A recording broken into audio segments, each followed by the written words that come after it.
Right, I'm going to rank every episode of Doctor Who Season 1, or Series 14, or Series 40, or whatever you want to call it, from my least favourite to my most favourites. I don't really have any more intro for this, let's just get right into it. So, Empire of Death, the finale, frustrates me. Right, for the longest time, The Vanquishers, the Flux finale, was not only my least favourite finale, but one of, dare I say, my least favourite episode ever. Empire of Death could have stolen that coveted position. It was just such a letdown from like the ending of The Legend of Ruby Sunday. Like Sutek's defeat was bad. The memory TARDIS felt kind of rushed in my eyes. I think it kind of wasted Mel as well. It just kind of took her out halfway through the episode. You know, I get why they made Ruby's mother an actual person, not like an alien or some god or something like that. I get why. I get where they're coming from.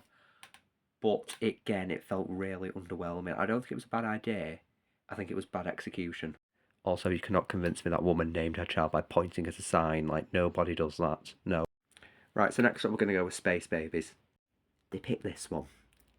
This was the episode that they picked to introduce new people to the show, if you're not considering the Christmas special. More on that later. I genuinely believe, like, Praxius would have been a better series opener for this. It's not bad. It's not good, either. Like, the changing time by step on a butterfly kind of just came out of nowhere. Cutting all that stuff made the push or press the button thing, whatever it was, not really make much sense. And I do feel like in tiny places it was a bit of a rehash of the end of the world. Not majorly, but it just felt like a tiny bit of a rehash. The babies could talk and the monster of the week was made of snot. Nothing more to say, moving on. Now, The Legend of Ruby Sunday was really good when I first watched it.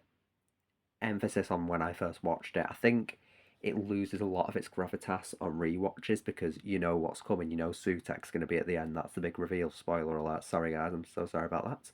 No, I do feel like 95% of this episode is just like a big load of setup with some nice moments sprinkled in.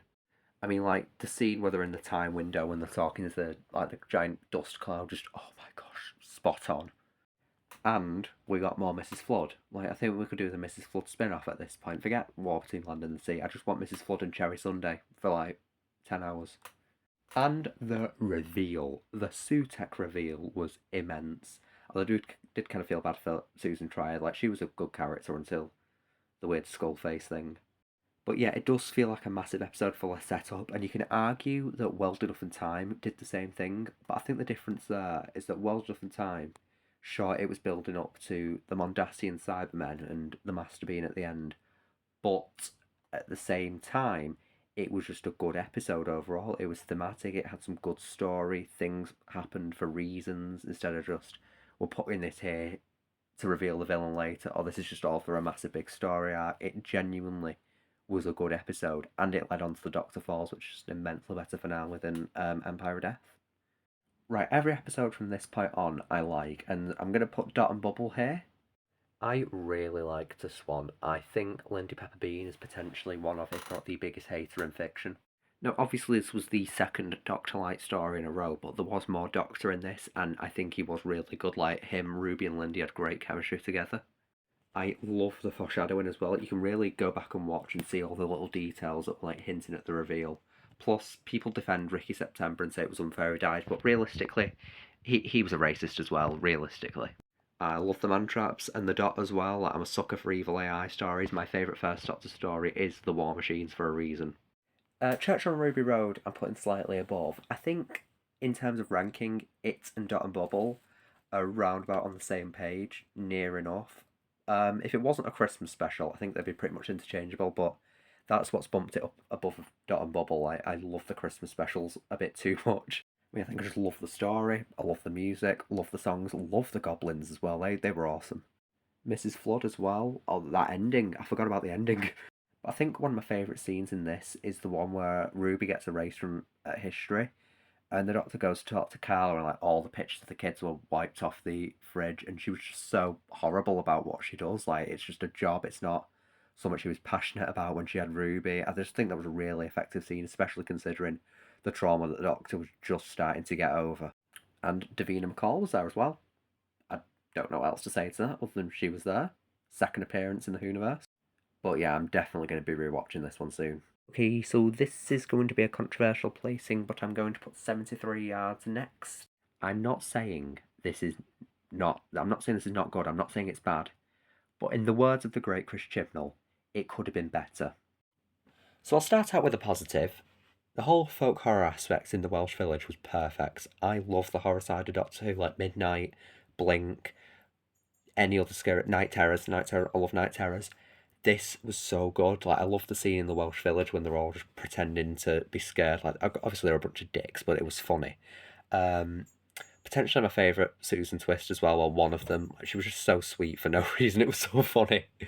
And then like all that with Carla and Kate abandoning that was just nasty, but I was living for it. Mrs. Flood would never do that, obviously. That's why she didn't get involved, because she knew what had happened and she was just being nice. My problems lie in the latter half of the episode with the Albion party, because I think they could have done more with it. Like I was really enjoying the whole political aspect. Very years and years reminiscent in my eyes, but it just felt really rushed. I think I used to say this episode could have been a two-parter. I think now it could have just benefited with being longer, like maybe an hour long, so we could have more time with the Albion party and Roderick William, because I was really looking forward to him. Like, Aneurin Barnard was someone I wanted to see in the show for ages. Kind of got rushed there. Like, I think there was a whole potentially essay kind of thing that they glossed over. And I think my only other problem was I don't think they explained the whole thing with the old woman very well. I kind of get it. I know some people get it more than others. I could probably do with another rewatch, but on the whole, I think it was alright. Okay, so Devil's Chord's up next. I'm just going to start off. I like the musical number. I know some people want it burnt to death. I personally liked it. Murray Gold cameo. I think the Beatles could have had a bit more to do in my eyes as well. Like obviously, John Lennon and Paul McCartney had the little moments. They are the two major Beatles out of the four. That makes sense. But like George Harrison got his little bit of screen time. Ringo got nothing. Cilla Black got barely anything. I find that unintentionally hilarious. But like, we're missing out the obvious thing here. Maestro, Jinx Monsoon as Maestro, iconic. One of my favourite villains in Who. I don't know whether ever, but definitely in a while. I think they were just brilliant. Right, this one might get me killed, but I'm going to put Boom at second place. Okay, so realistically speaking, this is the best episode in season one. Like, the best. Not my favourite. It's a very, very close. It could be, but it's the best episode. I mean, when you bring in Moffat, you know he's going to come in all guns blazing. Ha ha ha, do you get it? I mean, all the Moffat callbacks, like Villain Guard, The Clerics, My Good Man Goes to War, part of me in there was screaming like a little B1TCH. The ambulances were iconic. Susan Twist, I think this was her best performance. Even though she barely did anything, there was just something so sinister about the way she delivered all the lines. Top tier acting from everyone, Ncuti especially, like, oh my goodness. And his outfit as well, that was incredible. And again, what can I say? It's a rogue AI story. I like the rogue AI stories. But every time I look at this title now, it makes me think of AJ and Big Justice, and it kind of hurts deep in here. Also, side note, as an English lit student, I was very happy for the Philip Larkin reference right at the end. They did fall into a trap. I'm not going to go into detail, but the quote they used, most people use it in that context. It means something else. I'm not going to go into detail, but there's just a kind of hidden meaning there that makes people think it means what it does, even though it doesn't. I could have explained that better, but let's just get on to my favourite episode. I mean, do I really need to explain Rogue? Do you want me to explain Rogue? If you're going to bring talent, bring it from Loki. The settings, the costume, the music, perfection. Jonathan Groff as Rogue, inspired. It takes an awful lot to do this to me, but I was shipping him and the Doctor from scene one. It was beautiful. It was beautiful. The Chulder are up there with Maestro as some of my favourite Doctor Who villains, monsters in a while. I genuinely want them to come back at some point if they can. Richard E. Grant. Richard E. Grant. That's my closing statement. I'm not going to say any more about this. So, that's my ranking of Season 1, 14, 40, whatever you want to call it. If you disagree with it, I get you. Just do it civilly, politely. Don't start any wars in the comments or with myself, and give me your ranking in the comments. I'd love to see it.